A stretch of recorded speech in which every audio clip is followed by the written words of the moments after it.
अरे एक पेड़ तुलसिया गनवा में रोपलिया भला रे तुलसिया गनवा में रोपलिया भला रे तोल से अरे फारे फूले गेले कचनार भला रे तुलसी अरे फारे फूले गेले का नार भला रे तो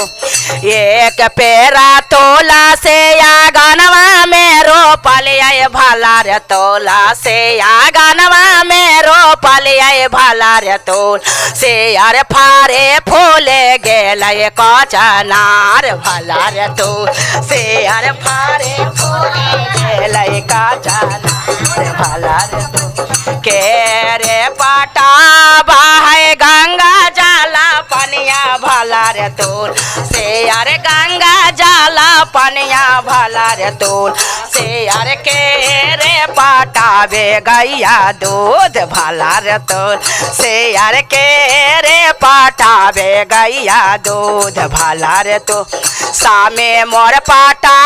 बाथन गंगा जाला पनिया भला रे तोल से अरे गंगा जाला पनिया भला रे तोल से अरे हामा हो पाटाइलो गैया दूध भला रे तो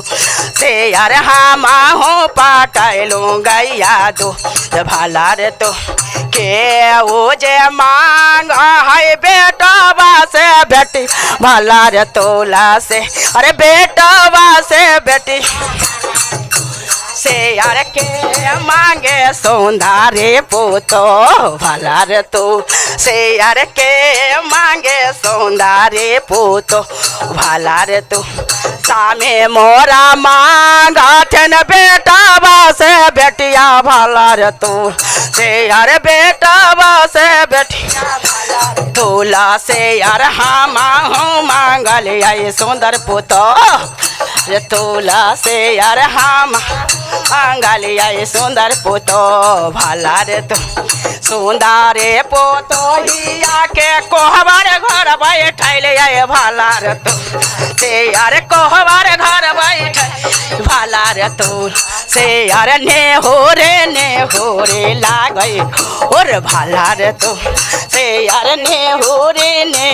रे लागे गो तो सुंदरे पोतो हिया के भंसा घर बैठले आए भंसा घर बैठले आए भला रे तो से अरे बनवे लगल है छापन पार का भला रे तो से अरे बन छापन पार कार भला रे तो सासुर के आपन सासुर के पारा है छापन करवा भला रे तोर से यार छापन पारा करवा भला रे तोर से यार हमारा पारा से छूट भात भला से यार हम छोछे भात भला रे तो छोछे रोखे भात देखे ठोका है कपार भला रे तो अरे ठोका है कपार भला रे तो से अरे छोछे रोखना के सोहाय भला रे तो से अरे छोछे रोखना हमरा के सोहाय भला रे तो एक पाता तोला से हम मरवा डाल लिया भला रे तोल अरे मरवा में डाल लिया भला रे तोल से अरे मरवा भेला सोर हे गाय के भला रे तू अरे मरवा भेला सोर हे गाय के दूध भला रे तू सामे मोरा खात छापन पारा करवा भला रे तू से अरे छापन पारा कर तोला से यार हमें पिलिया सर हे गाय के दूध रे तोला से यार हाँ या सोर हे गाय के दूध भला रे तू से हो दूधवा देख बूढ़वा ठोका है कापा भला रे तू से यार ठोका है कापा भला रे तू से यार बूढ़िया के तारा भाग भला तोला से यार बूढ़िया के काता बारा भाग भला रे तू